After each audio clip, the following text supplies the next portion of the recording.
Bien, cher ami à présent, je trouve tout à fait à sa place de vous parler de la notion d'accord. On ne peut pas parler de conjugaison, de verbe, sans parler de la notion d'accord. Voilà, je vais partir de ce que nous savons en français. En français, le verbe est une classe grammaticale variable, changeante, ce qui signifie que le verbe s'accorde en genre et en nombre avec le sujet. Et la notion d'accord varie en français suivant des critères de genre, de nombre, de temps, de mode, d'aspect, de forme. Voilà, mais en Gumba, le verbe ne s'accorde pas en genre et en nombre. La notion du genre et du nombre ne joue pas sur la forme du verbe. En français, si vous dites « je mange », vous devez écrire « mange » avec « e muet » à la fin. Si vous dites « tu manges », il y aura « es » en terminaison. Nous mangeons, ons, vous mangez, ez, ent, etc. Mais en Gumba, ce n'est pas le cas. Le verbe ne subit pas l'influence du genre ou du nombre. Donc, le verbe a seulement des nuances de ton pour marquer le temps, pour marquer le mode. En Gumba, par exemple, lorsqu'on dit ne faire, qui signifie manger, on dit me sim faire.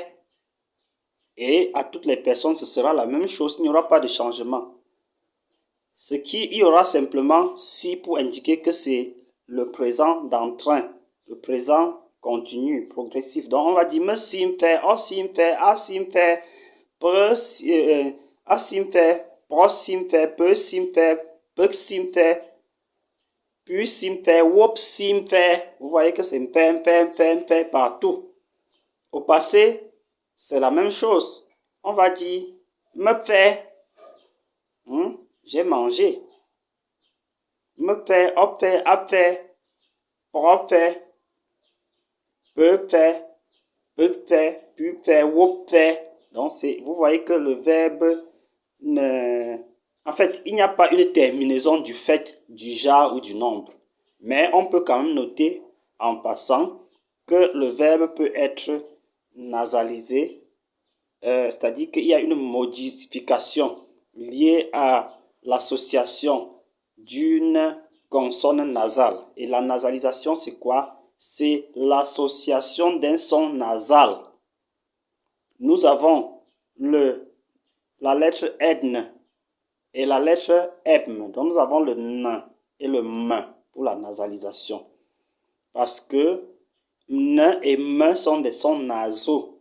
C'est-à-dire que leur prononciation passe par les narines. Donc, si cela s'avère nécessaire, nous ferons une vidéo sur la phonologie en Gumba, la prononciation, où nous allons parler des phénomènes de pression, de nasalisation, de contraction, etc. Donc, mais retenez que en Gumba, la notion d'accord ne se passe pas comme en français.